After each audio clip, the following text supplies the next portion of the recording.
Hello everyone, class 12 student. Eid हो गया हम लोग का, तो क्लासेस को कंटिन्यू करना ज़्यादा बेटर है। देखते हैं अभी कब तक लॉकडाउन का मसला चलता है, तब तक हम लोग क्लास को कंटिन्यू रखना पड़ेगा। तो फिलहाल हम लोग को जहाँ तक याद है, लास्ट हम लोग एक चैप्टर कर चुके हैं वैल्यूएशन ऑफ गुडविल, और सेकंड चैप्टर स्टार्ट किया comparative and common size statement. तो हम आप लोगों को शायद एक दो पार्ट करा चुके हैं। हम बताए थे ना, इस चैप्टर में 4 टॉपिक है। Comparative balance sheet, number 2 common size balance sheet, number 3 comparative income statement, number 4 common size income statement. जिसमें से हम कंपैरेटिव बैलेंस शीट करा दिया है आप लोग को, कॉमन साइज बैलेंस शीट करा दिया है। तीसरा आज स्टार्ट हो रहा है comparative income statement. Very important. देखिए एक बात समझ लीजिए, बोर्ड एग्जाम हो या स्कूल एग्जाम हो, बैलेंस शीट बहुत कम आता है, बहुत रेयर आता है। ज्यादातर आपका इंपॉर्टेंट है comparative income statement, common size income statement. ठीक है, देखिए चैप्टर तो वैसे भी इजी है, तो हम लोग को अच्छा से कर लेना चाहिए। क्योंकि अब अगर बात यह है कि चैप्टर अगर अच्छा से कर लेते हैं तो सिक्योर हो जाता है कि हम ये वाला पार्ट से हम छोड़ेंगे नहीं एग्जाम में, तो इसमें सिक्योर हो जाएंगे। ठीक है, अब तो हम लोग 2 पार्ट कर चुके हैं, तो तीसरा पार्ट आज हम लोग स्टार्ट करते हैं। तो देखिए एक चीज याद रखिएगा, बैलेंस शीट में क्या था कि आपको फॉर्मेट लर्न करना नहीं पड़ेगा। ठीक है, लेकिन आप लोग को ये वाला जो पार्ट है इनकम स्टेटमेंट, इसमें आपको क्या है, थोड़ा सा आपको फॉर्मेट लर्न करना पड़ेगा। देखिए फॉर्मेट यहाँ पर लिख दिया है, पहले हम अच्छे से फॉर्मेट को समझाएंगे, उसके बाद हम आप लोग को स्टार्ट करेंगे। तो देखिए, तो इसका एक्चुअली बात क्या है कि हम लोग जो करने वाले हैं वो है comparative income statement, common size income statement. दोनों ही इनकम स्टेटमेंट है, लेकिन दोनों का फॉर्मेट एक ही है, यही फॉर्मेट है। देखिए फॉर्मेट में क्या है, पहले हम लिखेंगे रेवेन्यू फ्रॉम ऑपरेशन। क्या बोला? रेवेन्यू फ्रॉम ऑपरेशन का मतलब होता है नेट सेल, मतलब सेल। चलिए यहां लिख दे रहे, थोड़ा सा कन्वीनियंट के लिए आप लोगों का नेट सेल। ठीक है, जो भी आप माल बेचते हैं वो लिखिएगा। उसके बाद प्लस, देखिए ध्यान से देखिएगा, प्लस अदर इनकम। क्या लिखा हुआ? प्लस अदर इनकम, यहां लिखा। फिर क्या कीजिएगा, जो भी आप माल बेचते हैं, जो भी सेल करते हैं, और जो भी तरह का इनकम रहेगा, वो दोनों को ऐड करोगे। दोनों को ऐड करके जो वैल्यू आएगा, इसको बोलते हैं हम लोग टोटल इनकम। क्या बोलते हैं? Total income. दोनों को जोड़ दीजिएगा। नेक्स्ट क्या है? एक्सपेंसेस। क्या बोला? एक्सपेंसेस। अब देखिए एक्सपेंसेस में क्या क्या है, purchases of stock in trade. जो भी क्वेश्चन में दिया जाएगा, टेंशन लेने वाली बात है, purchases of stock in trade रहेगा, लिखिएगा। उसके बाद फॉर्मेट डन कर लीजिए। चेंजेस इन इन्वेंट्री अगर रहेगा तो आपको लेना पड़ेगा, चेंजेस इन इन्वेंट्री। फिर एम्प्लॉयज बेनिफिट एक्सपेंसेस, मतलब एम्प्लॉयज बेनिफिट एक्सपेंस का मतलब होता है कोई भी तरह का, कोई भी आदमी को सैलरी दे रहे, जैसे भी कोई भी बिजनेसमैन जब सैलरी देता है ना, तो वो इसी के अंदर आता है, एम्प्लॉयज बेनिफिट एक्सपेंस। उसके बाद देखिए क्या है, फाइनेंस कॉस्ट। फाइनेंस कॉस्ट के अंदर मतलब कोई भी तरह का इंटरेस्ट, कोई भी तरह का इंटरेस्ट। उसके बाद डेप्रिसिएशन एंड एमोटाइजेशन, कोई भी तरह का डेप्रिसिएशन या एमोटाइजेशन रहेगा वो लिखिएगा। उसके बाद अगर कोई खर्चा आपको स्टिल और भी कोई खर्चा दिख रहा है, तो उसको आप क्या बोल के लिखिएगा? Other expense. तो किस करना क्या है, पहले हम 2 इनकम जोड़ के टोटल किया, उसके बाद सारा खर्चा लिखा, खर्चा को टोटल किया। तो ये क्या सर, पहले एक तरफ इनकम टोटल किया, फिर एक तरफ क्या किया? Total expense. ध्यान दीजिएगा, देखिए जो टोटल इनकम आया उसको हम क्या नाम दिया? ए। टोटल एक्सपेंस जो है उसको नाम क्या दिया? बी। अगर आपको प्रॉफिट पता करना होगा तो आप कैसे पता करोगे? इनकम से एक्सपेंस माइनस करोगे, तो बताओ तुम्हारा इनकम क्या है? ए, और एक्सपेंस क्या है? बी। तो प्रॉफिट कैसे पता चलेगा? देखिए यहाँ क्या लिखा है, प्रॉफिट बिफोर टैक्स ए माइनस बी। ए माइनस बी का मतलब ये फिगर से ये फिगर को माइनस करोगे, क्योंकि ये फिगर में आपका क्या है? इनकम। ये फिगर में क्या है? एक्सपेंस।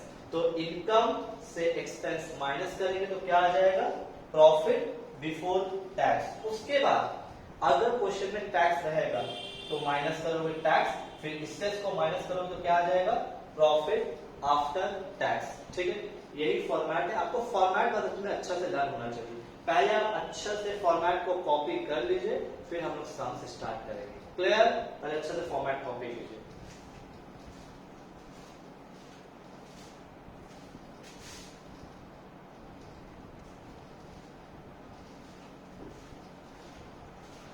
यस, तो आप लोग फॉर्मेट कॉपी कर लिए होंगे। अब हम लोग सम्स करेंगे। देखिए, अगर आप हम आपको पहले ही बता चुके हैं कि अभी हम लोग जो करने वाले हैं वो comparative income statement, common size income statement. तो आज हम स्टार्ट किए हैं कंपैरेटिव इनकम स्टेटमेंट। अरे एक बात बता दे आपको, comparative income statement is just like a comparative balance sheet. अगर आप याद है आप लोग को कंपैरेटिव बैलेंस शीट जो कराए थे वो भी वैसे ही है कंपैरेटिव इनकम स्टेटमेंट। फर्क क्या है कि वो बैलेंस शीट है और ये वाला इनकम स्टेटमेंट है, लेकिन दोनों का काम वही है। अगर आप नोटिस कीजिएगा, देखिए हम यहाँ पर क्या लिखा है, 31 मार्च 2014, 31 मार्च 2013। हम आपको क्या समझाया था कि कभी भी 2 ईयर रहेगा तो पहले हमेशा क्या लिखोगे, करेंट ईयर। क्या लिखोगे, करेंट ईयर। उसके बाद प्रीवियस ईयर। उसके बाद अगर आप लोग को याद है, कंपैरेटिव का कोई भी सम रहेगा, चाहे वो बैलेंस शीट हो या इनकम स्टेटमेंट हो, तो उसमें थर्ड कॉलम में क्या नाम लिखने सिखाया था, एब्सोल्यूट चेंज। और फोर्थ वाला कॉलम में क्या बोला था आप लोग को, परसेंटेज चेंज। ठीक है ना भाई? अब देखिए, क्वेश्चन इसका बहुत छोटा रहता है, ज्यादा बड़ा क्वेश्चन नहीं रहेगा। जैसे कि यहाँ पर देखिए क्या लिखा हुआ। और एक बार, हम लोग इसको क्या बोलते हैं, इनकम स्टेटमेंट। कोई लोग इसको पीएल अकाउंट भी बोलता है, कोई बात नहीं, दोनों का मतलब एक है। हम अगर बोले इनकम स्टेटमेंट, अगर आप बोलो प्रॉफिट एंड लॉस अकाउंट, दोनों का मीनिंग एक है। ठीक है? जैसे कि देखिए, हम डायरेक्टली पहले ही हम आप लोग को आईएससी 2015 मतलब 2015 में ये क्वेश्चन आया था, तो आप लोग को वहीं से करवा रहे हैं। क्वेश्चन बड़ा नहीं रहता है, 6 मार्क्स या 4 मार्क्स का आता है। देखिए लिखा हुआ है, from the following data prepare a comparative, सही सुनिएगा, prepare a comparative statement of profit and loss account. मतलब they want to prepare comparative income statement. ठीक है? तो सर, अगर आप लोग अपना फॉर्मेट अगर देखिएगा तो फॉर्मेट वाइज आप लोग याद कीजिए, सबसे पहले क्या आना चाहिए, रेवेन्यू फ्रॉम ऑपरेशन। तो हम चेक करेंगे कि सर क्या क्या दिया हुआ। तो पहला लाइन दिया हुआ है रेवेन्यू फ्रॉम ऑपरेशन। तो अकॉर्डिंग टू फॉर्मेट पहले आना भी क्या चाहिए, रेवेन्यू फ्रॉम ऑपरेशन। तो हम लिख देंगे, देखिए ध्यान से, revenue from operation, revenue from operation लिखा। रेवेन्यू फ्रॉम ऑपरेशन ध्यान से देखिएगा, 15 लाख 12 लाख, 15 लाख 12 लाख। अब आप लोग बताइए, चेक कीजिए अपना अपना फॉर्मेट। रेवेन्यू फ्रॉम ऑपरेशन के बाद क्या आना चाहिए, कोई भी तरह का इनकम। तो हम चेक करेंगे कि यहाँ पर कुछ है, जस्ट उसी के नीचे दिया हुआ है अदर इनकम। क्या दिया हुआ है, अदर इनकम। तो हम लिखेंगे प्लस अदर इनकम, वैल्यू है 30,20, 30,000 20,000। मेरा काम क्या है सर, मेरा काम यह है कि हम पहले इसको क्या करेंगे, ऐड करेंगे। 15 लाख 30,000, 12 लाख 20,000। आप लोग अपना फॉर्मेट चेक कीजिए, इसको नाम क्या देंगे, टोटल इनकम, है ना सर? उसके बाद आप लोग अपना फॉर्मेट चेक कीजिए, क्या लिखा है, एक्सपेंस। क्लियर? एक्सपेंस। तो अगर आप लोग देखिएगा एक्सपेंसेस में, अगर आप लोग फॉर्मेट देखिएगा तो सबसे पहले क्या आता है, सबसे पहले आता है purchases of stock in trade. क्या आता है, परचेज। यहाँ लेकिन फॉर्मेट तो हम पढ़ेंगे, फॉर्मेट तो आप लोगों को बहुत बड़ा दिया है, लेकिन यहाँ पर सिर्फ एक ही आइटम बचा है, 3 ही आइटम दिया था। रेवेन्यू फ्रॉम ऑपरेशन लिख दिया, अदर इनकम, उसके बाद दिया हुआ है कॉस्ट ऑफ मटेरियल कंज्यूम। क्या दिया हुआ है, कॉस्ट ऑफ। बट एक्चुअली हम लोग जो परचेज, जो फॉर्मेट है ना, purchase of stock in trade, changes in inventory, उसी को बोलते हैं कॉस्ट ऑफ मटेरियल कंज्यूम। तो इधर पर एक ही आइटम है खर्चा, एक्सपेंस का एक ही आइटम है, कॉस्ट ऑफ मटेरियल कंज्यूम। तो हम लिख देंगे, देखिए कॉस्ट। अब तुम्हारा मन में सवाल आएगा, सर आप फॉर्मेट में कॉस्ट ऑफ मटेरियल कंज्यूम तो लिखा ही नहीं। डेफिनेटली आपका माइंड में बात आता होगा, हम आप लोगों को लिखा है purchases of stock in trade, changes in inventories, है ना, लिखा है ना।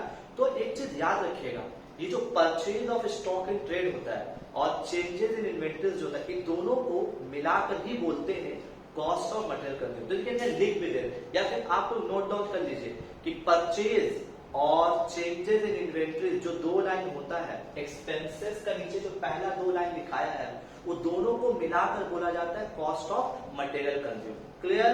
तो यहाँ पर परचेज और चेंजेस इन इन्वेंट्रीज नहीं देकर खाली क्या दिया है, cost of material consume. Meaning एक ही है, तो हम भी लिख दे रहे cost of material consume. Figure कितना दिया हुआ है कॉस्ट ऑफ मटेरियल कंज्यूम का, 7 लाख 5 लाख 50, 7 लाख 5 लाख 50। अब देखिएगा एक्सपेंसेस में हम आप लोगों को बहुत लंबा लिस्ट दिया है, लेकिन यहाँ पर सिर्फ एक ही दिया हुआ है। कोई बात नहीं, हम यही क्लोज कर देंगे। चलिए टोटल कीजिए, तो टोटल करने को है क्या सर, एक ही तो आइटम है, 7 लाख 5 लाख 50,000। अच्छा बताइए इसका क्या नाम दीजिएगा। तो एक्सपेंस में हम 6 आइटम लिखाया, लेकिन यहाँ आया क्या, एक ही आइटम, तो नाम दे दो टोटल एक्सपेंस बी। अच्छा बताइए अगर हम लोग को प्रॉफिट निकालना होगा, प्रॉफिट तो कैसे निकालिएगा, इनकम से एक्सपेंस माइनस कीजिएगा। तो देखिए प्रॉफिट बिफोर टैक्स ए माइनस बी। तो बताइए ए माइनस बी, ध्यान से सुनिएगा, ए माइनस बी, ए कितना बताइए, तो 15,30,000 माइनस बी 7 लाख। 15,30,000 से 7 लाख जाएगा, तो कितना बचेगा, 15 से 7 के 8 लाख, 8,30,000।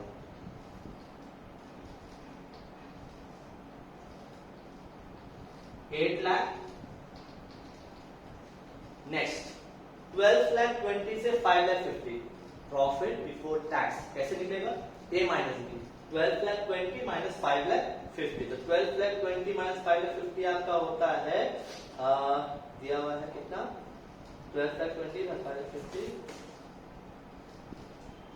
5,50,000 6,70,000, 6 लाख। अच्छा अब बताइए इसके बाद क्या लेस करेंगे, टैक्स लिखा है, फॉर्मेट चेक कीजिए टैक्स, लेकिन क्वेश्चन में टैक्स नहीं, क्वेश्चन खत्म। अब देखिए पता है आप लोगों को ध्यान क्या रखना है, हम लोग जब कंपैरेटिव इनकम स्टेटमेंट करेंगे या कॉमन साइज इनकम स्टेटमेंट करेंगे ना, तो सबसे बड़ा चीज क्या होता है, क्वेश्चन को सजाना सबसे इंपॉर्टेंट होता है। क्योंकि देखिए हम लोग को उसको ऑर्डर में अरेंज करना ही सबसे बड़ा मैटर होता है, क्योंकि अगर आप इसको सही से अरेंज नहीं कर पाइएगा तो आप सॉल्व ही नहीं कर पाइएगा। क्योंकि देखिए अगर हम इसको अरेंज कर लिया तो अब मेरा काम आसान हो गया, उसके बाद का जो काम है ये काम आप लोगों को करना आता है, आप लोगों को कोई बड़ा बात नहीं, ये बहुत इजी है। मेन जो काम है बहुत इजी है, लेकिन सबसे बड़ा इंपॉर्टेंट चीज क्या होता है, क्वेश्चन को पढ़कर उसको ऑर्डर में अरेंज करना, that is the most important part of this chapter. ठीक है, तो आपको इस चीज समझना बहुत जरूरी है। तो देखिए हम लोगों को क्या निकालना है सर, एब्सोल्यूट चेंज। क्या निकालना है, एब्सोल्यूट चेंज। अगर आप लोग याद किए होंगे, हम जब कंपैरेटिव बैलेंस शीट कराते थे तो हम आप लोगों को बताया था कि ये कैसे निकलता है। इसको मान लीजिए 1, इसको मान लीजिए 2, तो इसको कैसे निकालिएगा, 1 माइनस 2। क्या बताया आप लोग को, 1 माइनस, इससे इसको माइनस, सिंपल। तो 15 लाख माइनस 12 लाख क्या आएगा, 3 लाख। 30 माइनस 20 क्या आएगा, 10,000। फिर देखिए 15 lakh 30 minus 12 lakh 20, 3 lakh 10,000। Next 7 lakh minus 5 lakh 50 कितना आएगा, 1 लाख 50,000। 7 लाख माइनस 550, 1 लाख 50,000। 8 लाख 30 माइनस 6 लाख 70,000, 1 लाख 60,000। बहुत आसान था, सिर्फ किया क्या, ये कॉलम से ये कॉलम को माइनस कर दिया। अब देखिए वहां क्या लिखा हुआ, परसेंटेज। हम आप लोगों को क्या समझाया था, परसेंटेज कैसे निकालेंगे, याद कीजिए जो थर्ड कॉलम में जो फिगर आता है, फिर से सुनिए, थर्ड कॉलम में जो फिगर है उसको डिवाइड करेंगे, किससे डिवाइड करेंगे, प्रीवियस ईयर, पिछला साल। तो दोनों में पिछला साल कौन हुआ, 2014 या 2013, 2013। तो ये वाला ईयर से डिवाइड करेंगे अगेन 200। कैसे? 3 लाख, सुनिए अच्छा से, 3 लाख डिवाइडेड बाय 12 लाख इन 200, तो फिगर आएगा 25%। फिर से सुनिए, 10,000 डिवाइडेड बाय 20,000, क्या बोला? 10,000 divided by 20,000 in 200, 50%। Next, 3,10,000 divided by, देखिए फिर से सुनिए, 3,10,000 डिवाइडेड बाय 12,20,000 इन 200, तो फिगर आएगा 25.41%, 25.41%। अगेन 1,50,000 डिवाइडेड बाय 5,50, फिर से सुनिए, 1,50,000 डिवाइडेड बाय 5,50,000 इन 200 आएगा आपका 27.27%, 27.27%, 27.27%, क्योंकि ये दोनों सेम था इसीलिए सेम परसेंट है। फिर देखिए 1,60,000 डिवाइडेड बाय, फिर से देखिए 1,60,000 डिवाइडेड बाय 6,70,000 इनटू 100 आएगा 23.88%, 23.88%। तो बात क्या है सर? बात ये है कि ये करना आसान है, मेन है क्वेश्चन को पढ़ के अरेंज करना, that the most important part. तो अच्छा से कॉपी कर लीजिए, फिर अभी हम लोग एक और सम करेंगे, ध्यान से कॉपी कर लीजिए।